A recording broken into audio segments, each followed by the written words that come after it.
All right, welcome back to episode 2 of the Redshirt Ramblers. It is February 2nd, 2023. I am joined by my favorite co-host, as always, Mr. Big J John Wilson. John, how are we doing on this fine Wednesday of National Signing Day? We're doing great today. Just one little correction. It's 2-1 early Groundhog Day tomorrow, but we'll Oh, be back into it. Or we'll talk about that a little later on, but I'm doing great today. How are you doing? I can't complain. Besides the fact that the games this weekend were not what we thought they were going to be, we went 1 for 2. That's okay. But, we'll get into that in a little bit. We got a lot to talk about. So should we just jump right in? Oh yeah, yeah, yeah. But Why don't you lead us off? I know you got a few things to talk about. I think just a little something between us because we're starting off this show. A little bit of chasing our dreams here. Little guy, a little NASCAR news here. Frankie Muniz, officially a driver here now, driving for NASCAR. It's always been a dream of his. So a little shout out there. Mr. Frankie Muniz, the guy that also did the Disney movie, I believe it was Miracle in Lane 2, and he was a box car derby driver. Hey, it starts young. The dreams always start young. There you go. That's a good way to put it. Moving along, I think we got Tom Brady also in the news. RIP to the GOAT. He will be missed. I think it was a year too late, but I think if you're a Bucks fan, you look at it as we kind of knew this was coming. It is what it is. We think we'd rather have it this way than him go somewhere else. So it's perfect. Yeah. I don't know. How would you take it? Yeah, no, agree. It's the GOAT, but agree. You're too late, but Do we ever see anybody that can get to that point again? possible. I think we'll lead into that a little bit later again with Okay, that's fair. hockey. We'll get there eventually. Okay. One thing I do want to mention though, random sport, but shout out to my guy Novak Djokovic, tennis realm, tied Rafael Nadal, and I'm a Nadal fan, but 22 majors. It was really interesting. Couldn't play in the Australian Open last year, even though that's his tournament. And he came down and he said, "F you guys," and this is my tourney. And he took it out with a 3 centimeter tear in his hamstring, apparently, which I'm sure that probably isn't really real, or it's just something that comes out at the end just to make the story better. But good for him. I got to give him a little credit. John, another one moving forward, though. I think there was a quarterback that just won a national championship that might have gotten arrested. Yes, it's Stetson Bennett. Maybe have a little bit too much fun celebrating. Is Looking he older forward than to you? what? Is he older than you? Not I'm quite, just not kidding. quite. I'm just kidding. Ooh, I had to think about that one for a second. Not 25, still not that young. Wish I was. Would you have a super senior year like that? If I could win a national championship, why not? Would you?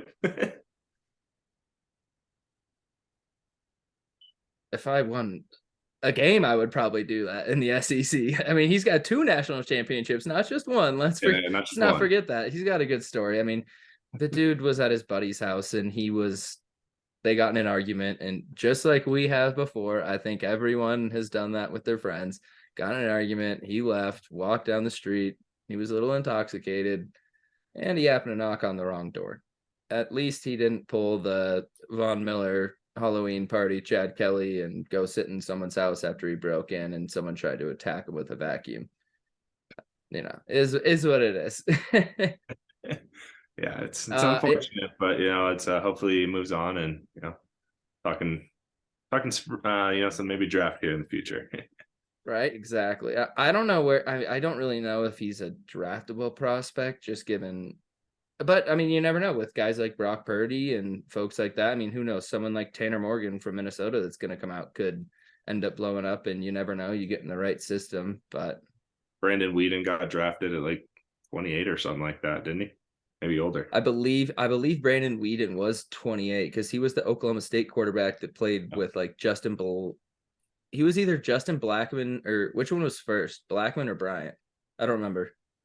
Oh, I can't remember. That was they were like back to back, like I right. I just know Blackman was one of those guys that could have been next level NFL talent. I mean, he could have been the next TO with his size and speed, and he just couldn't stay off the weed. No, As no. Stephen A would say, stay off the weed. But I would say Stetson is in less trouble than something else that I saw today, and I don't know if you've seen it yet, but the Alabama player that made a TikTok or was put on a TikTok. Ooh, no, I didn't actually get a chance to see that yet. So there's two gentlemen sitting outside of the Alabama Business Center, and they're being interviewed, and they both say we can learn more from drug dealers than we can from the business school. The only reason we are here is to play football. Now, I can only imagine what Nick Saban would say to you if you saw that, because on TV, I am already scared of Nick Saban. I'm terrified of that man, yet I respect him more than anyone in the world. But I can't imagine walking into that office and what he would say to you. Yeah, big question mark. That's a bad decision in that team, in that Because program. he's a program guy, and for you to disrespect his program like that, I feel like that's not a good look. No, not at No. all. But moving along there, other news, we got a couple coaching signings. First off, you get fired from the Cowboys as an offensive coordinator, and you just get hired to be the offensive coordinator of the Chargers, Mr. Kellen Moore, who I'm a big fan of. Boise State, 50-3 as a player, knew his stuff. But what do you think about him playing in or coaching the AFC West, and with those weapons? Can do a lot of things, but what do you think? I think I think that's a good fit. Actually, it's an interesting fit. I don't know about good, but interesting. With the offensive talent they have, I'm pretty excited to kind of see what he can do there. But I don't know. I think Herbert's gonna be a good and interesting fit with Eckler. I like to see how he uses those two together. Maybe mixes Eckler's use up a little bit more. Um, maybe runs him traditionally a little bit differently. We'll I see how was, that works out. yeah. But I think I'm kind of also interested because there's another coach signing that just happened, and I'm actually interested to talk about him a little bit too. I think he's a little bit more headline here. About what about Sean Payton? Yeah, we touched on that last week a little bit. Of course it's a shocker. I think we've went through the dance the last couple weeks of, is it going to be Harbaugh? And then it was no, and then it was yes, it could be Harbaugh. And it was kind of, I felt like it was the girl that just keeps leading you on with Harbaugh, that is like, just keep spending money on me, and maybe I'll talk to you eventually. And I'm sure the Broncos weren't the ones that made the decision not to talk to him. I think it truly came down to Sean Payton was our only choice, which in the grand scheme of things, I don't think that's a bad option. And at first I did, because I didn't want to give up our first round draft pick. But when you look at it, you're drafting 29th. And in the history of the Broncos, we don't draft particularly well. I can think of one player in my lifetime that we've drafted. Well, one in the first round that we've drafted that I think is, a solid player overall, but I can't think of another one that we have that is, a fan favorite. Or if you were to go down the street and ask someone who their favorite Bronco player is, there's not one player besides Von Miller that someone will say was actually drafted by us. Yeah. And I will say Chris Harris was not drafted by us, so anyone that wants to say that doesn't count. He was an undrafted free agent. What do you think about that, John? I mean, I want to mention I think Clinton Portis was drafted. I know he had a little short stint here, but we eventually led to a trade that brought us another player. Well, unconventionally, but we'll say he was drafted by us in spirit. Champ Okay, Bailey. I guess. A little mix up there, but we'll say in spirit. Nah, that's fair. I don't know. But as of now, we got and supposedly they don't release the salaries of NFL coaches, is what a few other places are saying. But I was able to find that Sean Payton is now the second highest paid coach in the NFL behind Bill Belichick. 17 million. He's got the experience. I can see that. And that's actually what I was going to say is with that experience, I think he's a good fit because I think with experience comes price tag. Yep, exactly. But Russell Wilson, it's like insurance on your Ferrari. It's going to be a little bit more than your Honda. I'm just gonna say that you got to have a responsible driver. You're not going to think about Seabiscuit.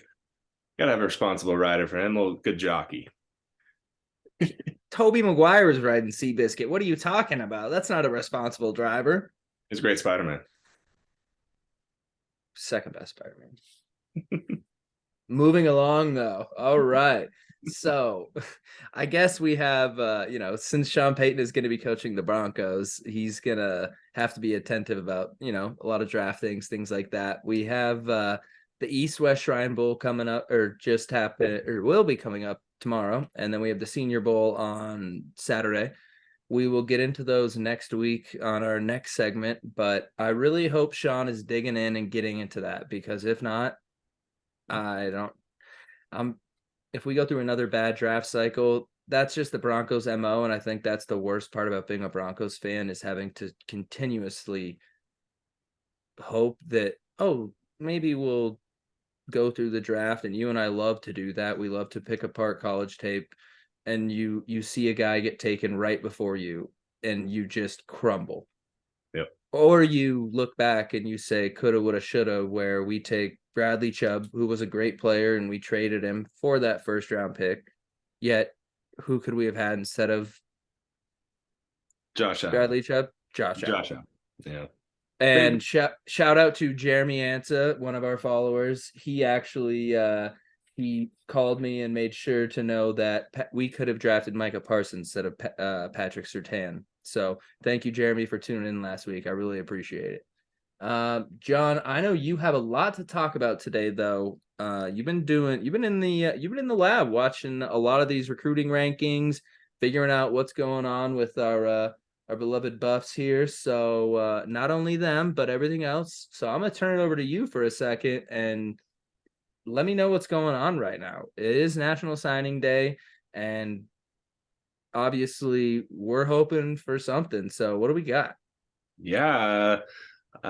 Big day, obviously, in all of high school and college sports. Anytime you're having sign these big recruits over, and there's always a few that sign early, but there's some that wait out to the end here. And there's been some interesting ones. I think I'll talk about some ones that weren't related to CU right away, but first one that came to my mind was the quarterback transfer of commitment of Jaden Rashada. He decommitted from Florida earlier. Actually committed to ASU. It's kind of interesting here. I'm seeing some strength trends and some commitments in the Pac-12. So, which I kind of noticed in some of the top recruits pretty much throughout the day, actually. Another guy committed to USC, tennis tight end Walker Lyons. It's pretty top 10 prospect out of California, 123rd overall, but I think he's going to be a good fit for that kind of offense and what the Big 10, or I guess Big 12, has to offer once they move over here in a couple of years. I think they're going to have to rely on their tight ends a little bit more. So I think those two guys were some interesting commitments. And then we also had, I think, we'll even go CU now. We actually had Cormani McClint actually officially commit to CU today. Finally, thank you, sir. We knew he was coming, but now it is finally official. Yes. So do we have the two best corners in the Pac-12 now? Oregon has 3 4-stars, and they got two. They have 1 4-star already, and they got 2 today. So another one I know they're solid, but John, do you mind if we backtrack real quick a second with Rashada going to ASU? He was the guy committed to Florida, correct? That had like the $15 million like NIL deal. Yes, the failed NIL deal. Yes. Okay, I was just is there anything behind that, or what is the is there any news on why that happened? Just I heard there was like an agent fallout and they promised him too much, and then apparently he just landed at ASU, which I don't know how you go from being a top-rated quarterback in the country, making a 15 million NIL deal, to going to what was essentially, I can't say the worst team in the Pac-12 last year, but we're rising, we're coming, but one of the worst teams. They said good fit. That's what I kept reading. Oh, they loved the coach. There was good connection, good chemistry all around. That's what I kept reading. Who is their coach now? Honestly, they got rid of Herm Edwards, and I don't know who the coach is anymore. Honestly, I don't really know. That's something they didn't even mention it that often. Just had good chemistry with the coach. Yeah, like honestly, what I'm guessing his agent or his dad probably played somewhere with the coach. I think you're correct. Actually, I think I came across it. Maybe he actually did have his father played at ASU. I think there was a connection there. You know who Rashada is going to be? Trying to think of last great Arizona State quarterbacks. No, not Arizona State quarterbacks. Just this whole narrative. He's going to be Malik Henry, the guy that went to Florida State and then went to Independence Community College from what's that show on Netflix? I don't know why I can't think of it. Oh, Last Chance U. Yeah, he's going to be the kid from Last Chance U. Just watch. Yeah. Like, because his dad is way too involved. Like, his agent is way too involved. They think he's so, and he might be incredible. I have no idea. I just know that all the other quarterbacks in their class are signed. They're quiet. They're happy to be where they are. There was no drama. They weren't dealing with $15 million. Who has drama? There was another quarterback committed to Florida as well. That's some drama. Okay. Well, that's also a weird story because within 2 months, he loses his NIL deal, loses his scholarship, and the only school that offers him is an HBCU. Yep.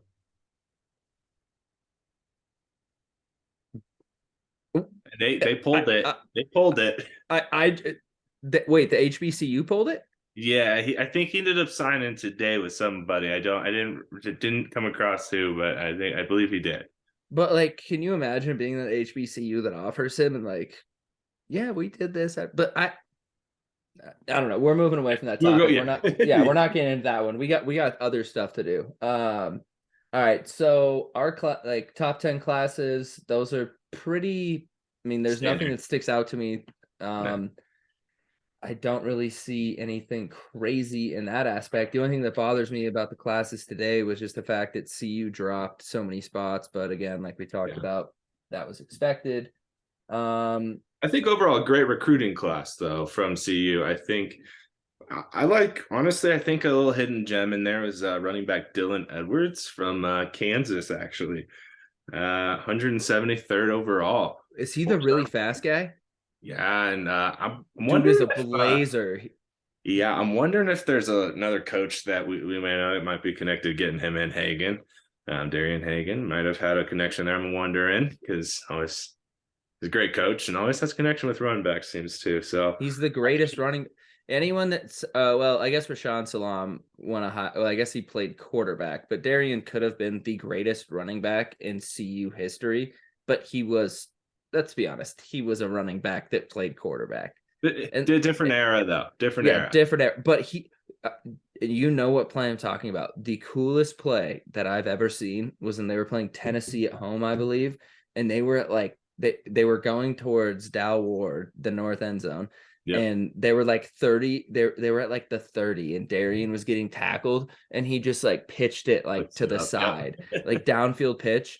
Like the guys on what's his name? The PFT on Pardon My Take. He's always talking about like rugby plays, and I can't find the play. Like I wish I could clip it and send it to him because it would be freaking perfect because it is literally because Travis Kelce started to like mess around with it. I mean, we saw Reggie Bush try it, and it's like, no, go watch Darian and then you will learn.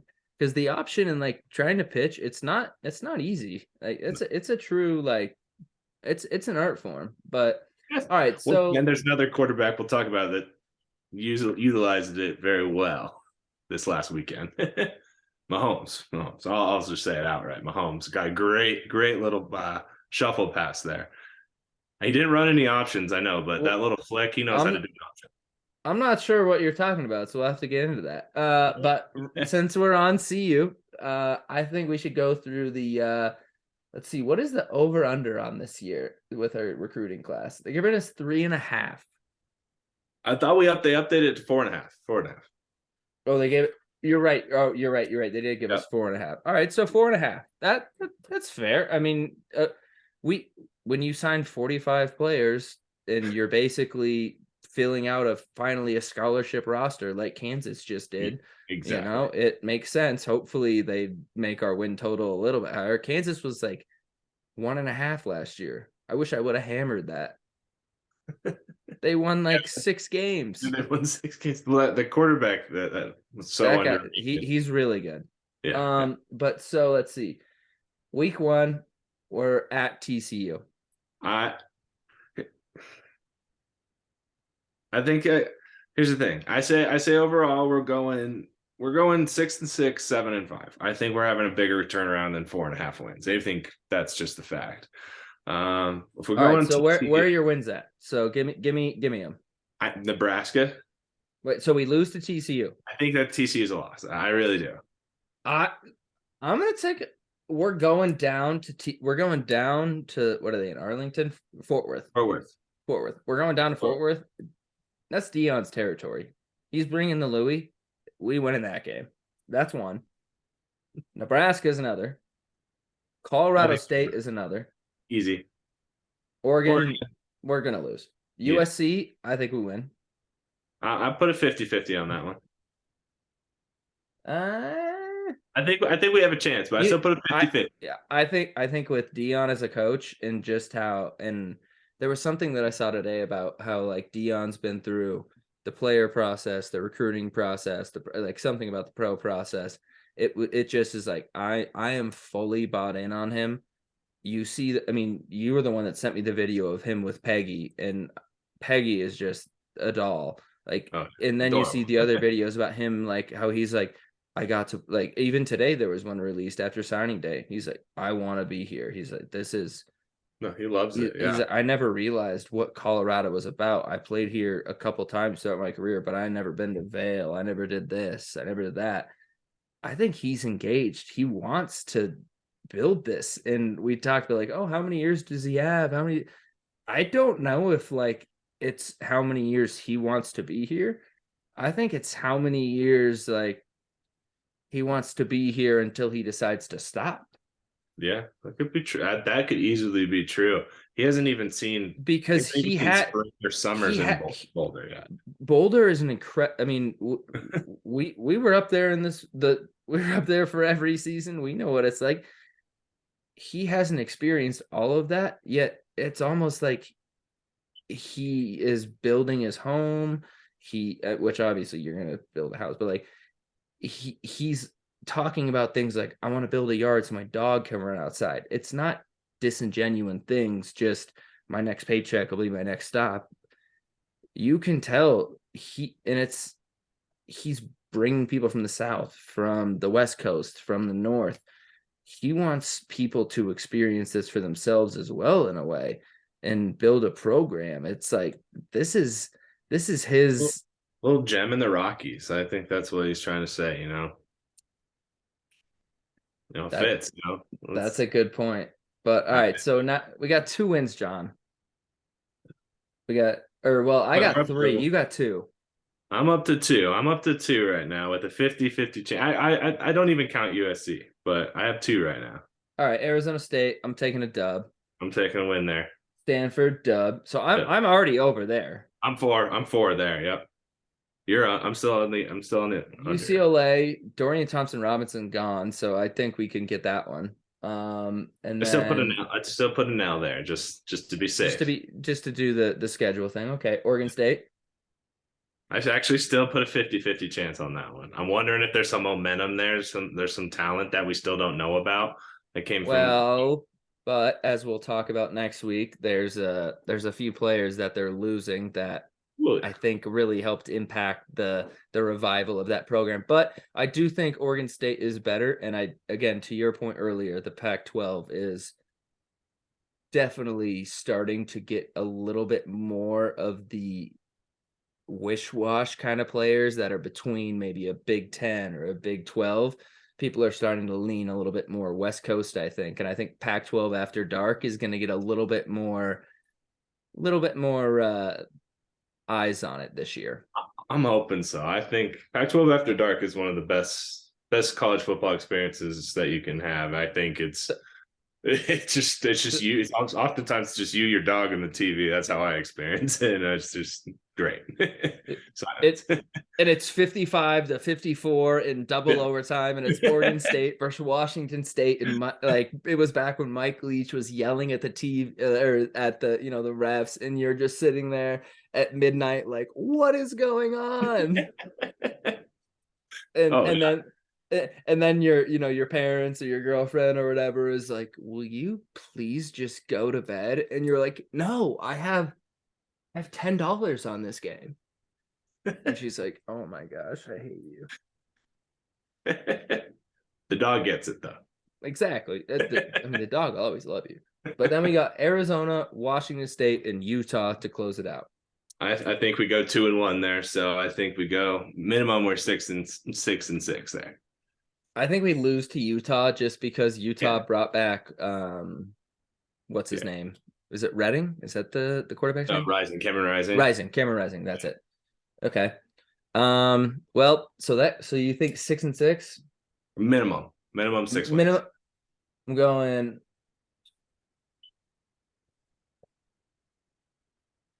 8. Book it right now. I'm going double the under, huh? I'm going 8. So you got 6, I got 8. I think 8's very easily possible, The only reason I will say 8 is because I think there's a lot of disrespect towards Shedeur and what he having to play against the competition he did. I truly think that he has incredible arm talent and he can put the ball really anywhere that he wants. And it's one thing to, I think, have your mind sped up in a way, and that can cause problems. But he's been learning from the greatest defensive mind in history. Defensive back, but obviously Deion has a good defensive mind. He's been around the game. He's not going to be flustered by a different look, a different view, a different pass rush, this or that. All it is does he have the intangibles? Which we've seen that he has the intangibles. And we've surrounded him with some talent here that he's familiar with, obviously, from Jackson State. But actually, I think we brought in 2 4-star transfers, actually. For one was a tight end. Traore and Jimmy Horn Jr., wide receiver, 2 4-star transfers. And then I think we got a couple other commits that were 4 stars at the wide receiver. So we're bringing in experience, we're bringing in talent, we're giving him some opportunities along with coaching. I think he'll be fine. I'm not worried about it. And I think it helps that when we first brought Deion on, I think his whole point was, I want guys that are physical, that are hungry.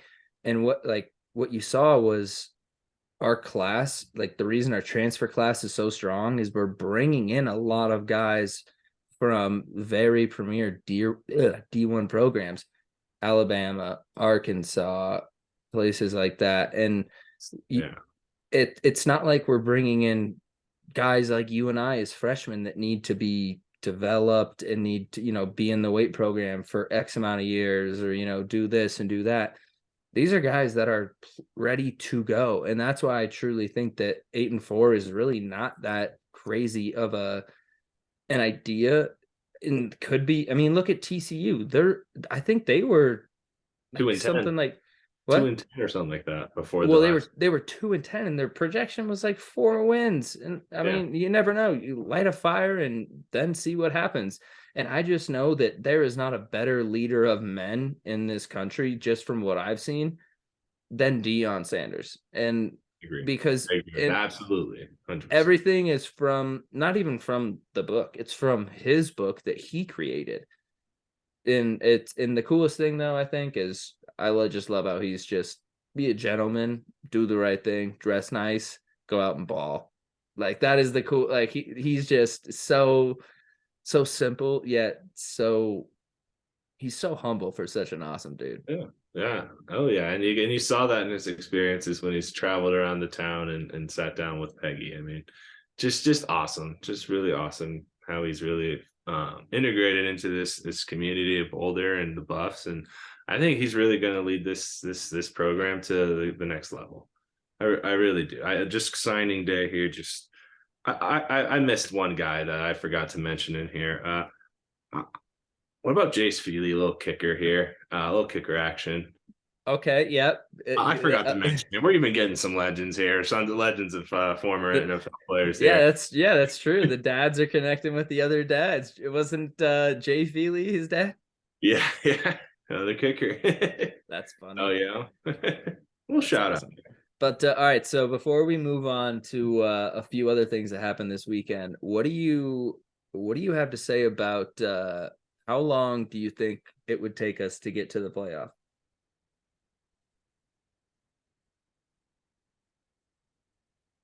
Because When's with the expansion again? When's the expansion? I think it's 2024. So this will be the last year with 4. I'm not 100% sure, but I mean, I think it's 2024. But if you win the Pac-12, you win. I mean, or not win, you earn a spot in the playoff. I want to say 24 is doable, but I don't think it's likely. I think 25, 26 is when it's possible. Like, well, who would be the team out of the Pac-12 that would go in 2024? Because Mr. Painted Nails is going to be gone next year from USC, so I don't know who they're going to have playing quarterback. Well, they're definitely getting they're getting some commits there, but they're leaving the Pac-12 here anyways here at USC. That's true. I forgot about that. But that sets it up even more perfectly for us. Oregon is obviously, I think, the top contender. I'm interested to see ASU. I think if they harness that talent, ASU, they can really do some serious some serious damage and be a top contender. You just never know with Washington. Washington can compete. Utah, always a top contender.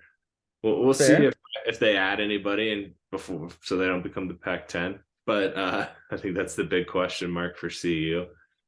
Yeah, well, I mean, they're not really probably it's gonna be harder for them to get that level of competition. But obviously, they can't let the Pac-12 or the Pac-12 go to Pac-10, or else it's probably going to diminish anything. But I think that's the excitement of this recruiting day, is that Pac-12 is still alive, and that's definitely showed. Very true. Very true. I agree. I mean, and I guess it's one of those necessary evils. It sucks for the Redshirt Ramblers, but I love that Deion's putting together a class of absolute monsters, and he's building that program up to national championship contender. But we'll see how it goes. Moving forward, though, John, do you want to start with the AFC, excuse me, or NFC championship games? Because there's a lot to talk about. You want to go with the NFC and just get it out of the way, since that was the a dumpster fire, if you will. Yeah, and not the most exciting game, but it was still some interesting things to watch, especially leading up to the Super Bowl. But some interesting facts. It's kind of crazy. No rookies have won in the championship game, and so was it fate? Brock Purdy, that was going to happen. Kind of took the wind out of the sails from last week. I felt that as soon as it happened, all the excitement we had behind Brock Purdy just kind of diminished. It was. You weren't ready to rock and roll night and Purdy every day. Come on now. I don't know.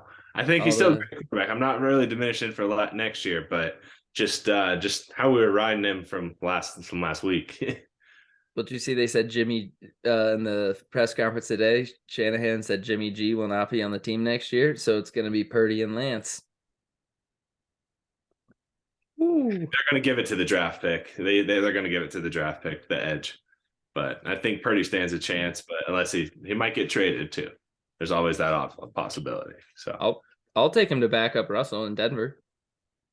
He kind of runs a similar offense. I took him over Russell, but take a yeah, shot. Okay, that's a story for a different day. We'll get to that in the off season. all right.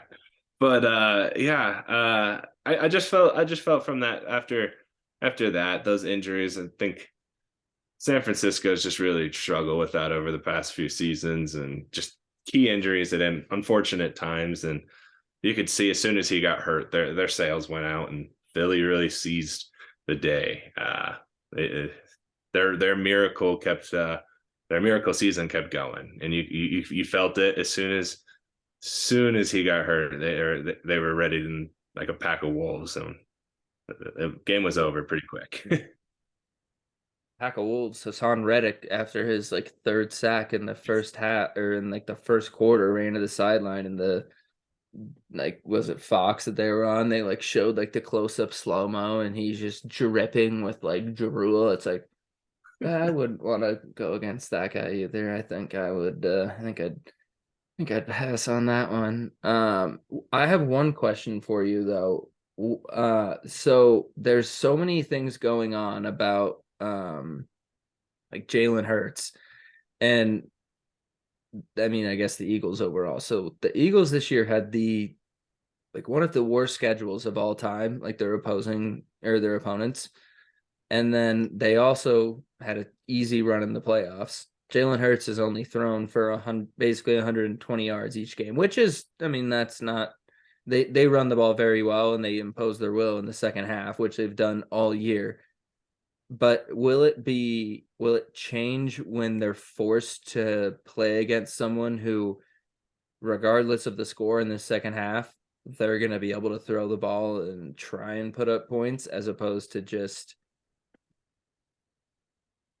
I guess, laying down in a way, which I think the Niners laid down because, first of all, the Niners could have put Debo and Christian McCaffrey as a wildcat, and it could have been an incredible game plan. And I'm amazed Kyle Shanahan didn't think of Juszczyk, Kittle, Debo, and Christian just running around doing different motions, read options, like dump passes, shovels. How do you not think of that? Especially if you're going to be called like the greatest young play caller besides Sean McVay, which it just seemed like their play calls were desperate. It felt like Kyle Shanahan, as soon as Purdy went down, was like, you saw it on his face. Yeah. Okay. Yeah. Like he just put down the headset and was like, okay, season over, whatever. I don't care anymore. Yeah. It's just, well, and Bosa got hit on the sideline. He was hobbling, and yeah, just it's a disaster train. And but I mean, I just want, okay, here's where I was going with that though. Who gets to claim Jalen Hurts, and does it really matter? I don't really think it matters unless there's like some flag football game that they get to go back to for alumni weekend and play at. Like, what does he say on his? We'll check this. We'll check this. What does he say on his pregame, like on his intro? All I know is I've seen a couple interviews where, and it's not him saying it, it's Devontae Smith, but it's reporters and like, oh, like, how do you guys, where does this drive and this, desire come from? And Devontae Smith just says, Bama.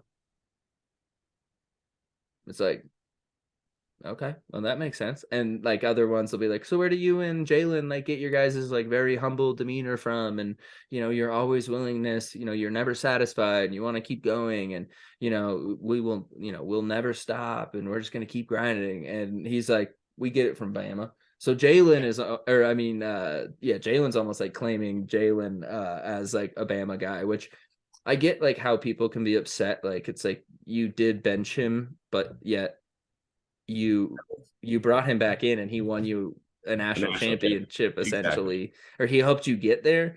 And it's like, I think that's Jalen's whole demeanor as a person, is he doesn't care about who gets the spotlight. He just wants to win and be a leader of men, and like I just think that's the truth. like help people get to where they need to be, which I think if you asked him, he wouldn't even care, which I think that's why everyone's fighting over this, is because He doesn't to really him care. it doesn't matter. He just wants the ring on the finger at the end of the day. And which That's I why. mean, I like. that's why they're there. And Yeah, that's but why I okay, like them to win. That's why I like them to question win it. question though, would Trent Williams scare you? That throwdown absolutely was terrifying. Yeah. I would never mess with that. And Lane Johnson, you're offside, or you false start every play. I don't care if you call it a kickback, whatever you want to say. That's BS, and you know it. Yeah. But so that one was an absolute trash show. But moving on, we got the KC Cincinnati game, which there is a lot to unbundle in this one. Yes. And I don't even know where to start, but the first thing that I noticed, I'll be honest, I'm gonna take the torch on this one. I was watching the pregame and it looked a little chilly, and I mean it's cold here. It was, what was it, -4 in Colorado the other day. Minus I'm 20 watching the places. yeah, I'm watching the pregame. It says it's like 23, wind chill or whatever. It says it got down to like the teens. There were way too many guys on the Cincy and Kansas City defense wearing sleeves. What is that about? When did like the toughness go out the window? Maybe not even toughness, but even just like the look of like no and It's sleeves in over. this. That air is out gone. Except for we got Mahomes over here. No cortisone shot. No No, cortisone that's shot. true. That is very, him and Burrow were the only ones probably that weren't wearing sleeves. Like they both do like the little like half sleeve, but it's like, where did where did that go? It's Remember a when bite. it, because even if you like slide in the snow, if you get your sleeves wet, you're gonna be colder for the rest of the game. So why wear them? It Just just bogs you down. Yeah. do the Vaseline trick or something like that, so like nothing can stick to you. Did you ever do that one? I just had enough blubber to really not have to worry about it. Oh yeah. Yeah. No, I didn't have that. Didn't have that But I didn't want that. I didn't want to advantage, I guess. to hold on to, so I wasn't going to let them hold on to me. So That's why you put the Vaseline on your arms. One, it keeps the cold out, and two, it makes you slippery.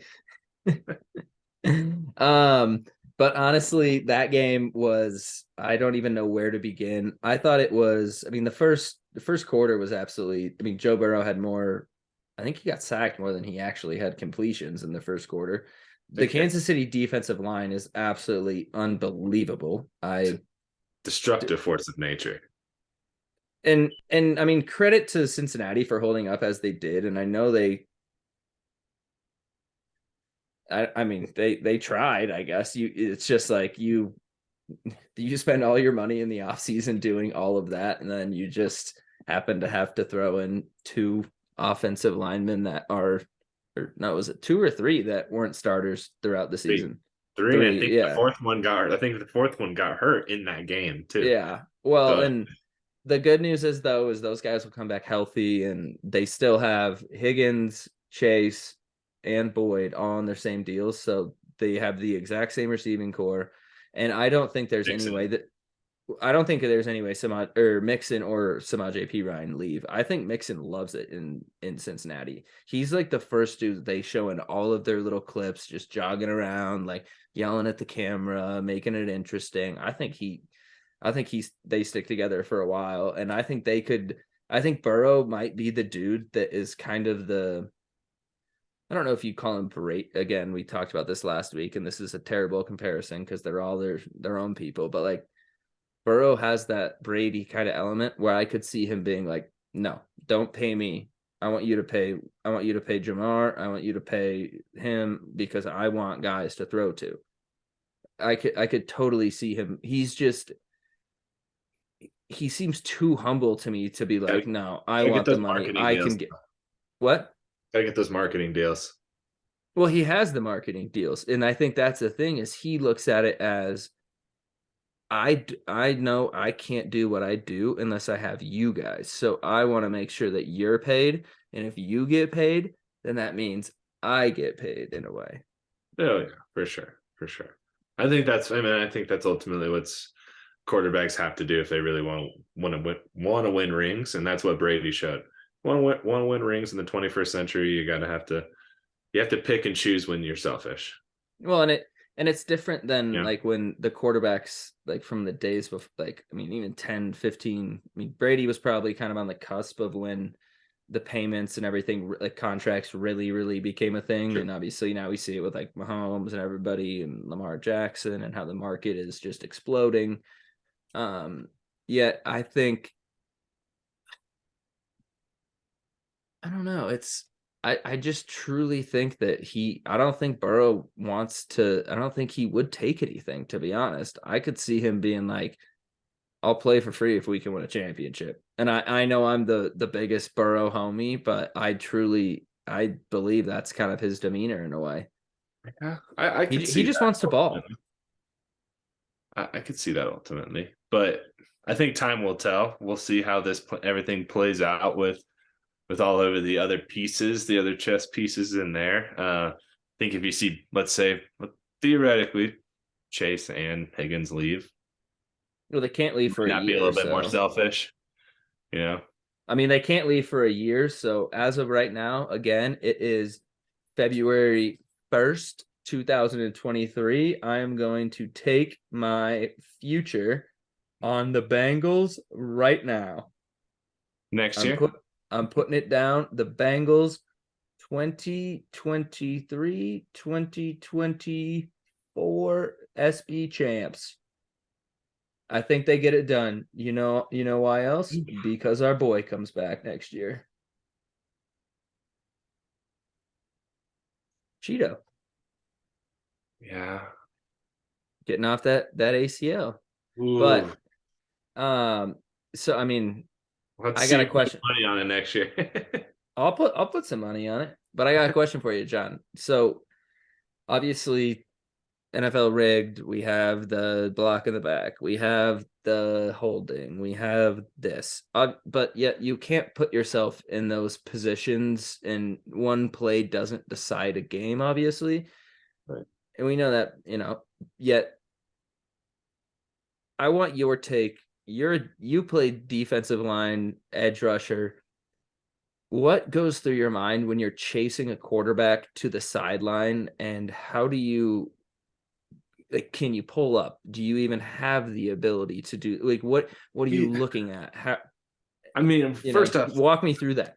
yeah, there's so many factors. I mean, that's a tough one. I think first off, I want to say that play with aside is just proves that it wasn't NFL isn't rigged. No one Steve Bartman's themselves. Just makes them feel miserable makes them look like an idiot in front of millions of people. No one does that. Not for any amount of money. But which I just want to point that out. But I mean, as the play goes, I think that's just such a tough play. Like baseball, when you're flying up to a wall, a lot of people don't realize how hard it is to keep track of a wall and a baseball and running at the same time. Well, you're running to the sideline, quarterbacks run to the sideline. Sometimes you lose track of where the first down marker is, where you need to hit before he gets it. It's a tough play. It's a heat of the moment. I don't see any. It's a tough call. I've seen him not call that, and I've seen him call that.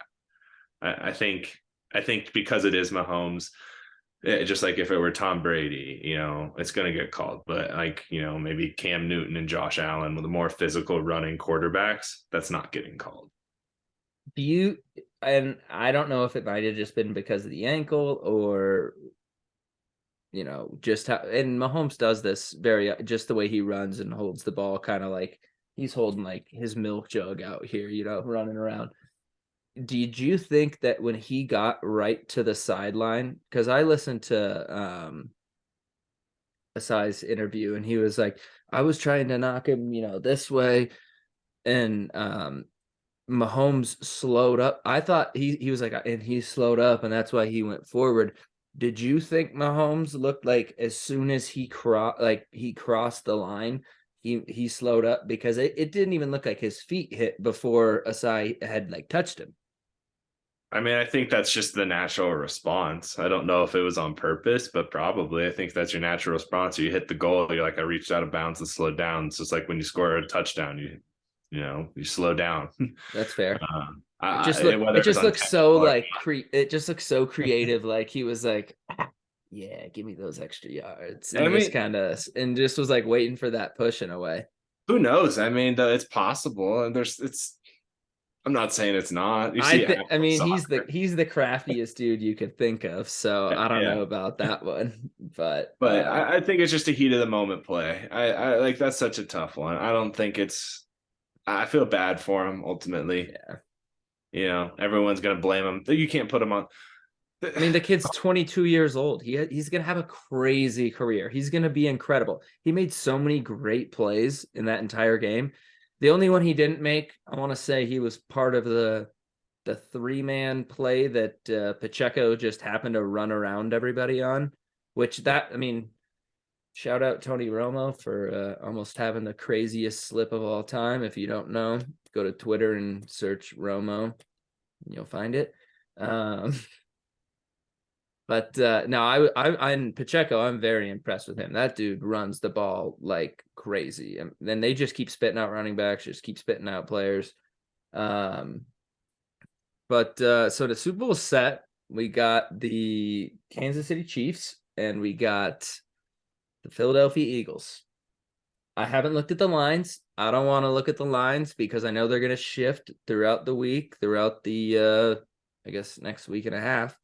There's a lot of news that's going to be popping up in between then. A couple of weeks. Well, I mean, we already got news from the Eagles practice squad today. Yeah. Don't really want to get into that one, but kidnapping and some other things, that's pretty crazy.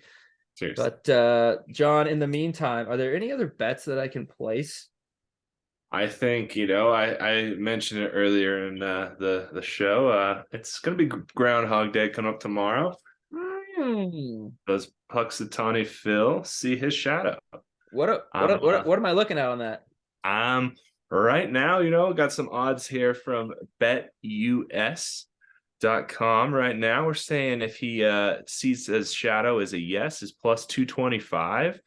No, minus 365. So pretty lopsided odds there. I will say most people, no matter whether he sees it or not, believe we're going to have 6 weeks to winter. Saying yes, we'll have 6 weeks of winter, minus 220.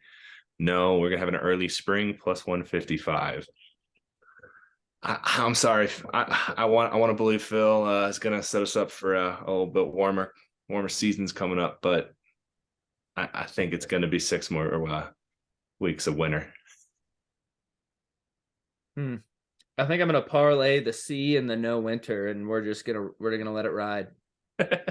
Put those odds in for me on the book, please, and I'll Venmo you, and we'll see what happens. No, let it ride. But as we're closing out here, I just want to. I mean, last week, John, we recorded on a Wednesday. On a Wednesday. Yep. On a Wednesday, yeah.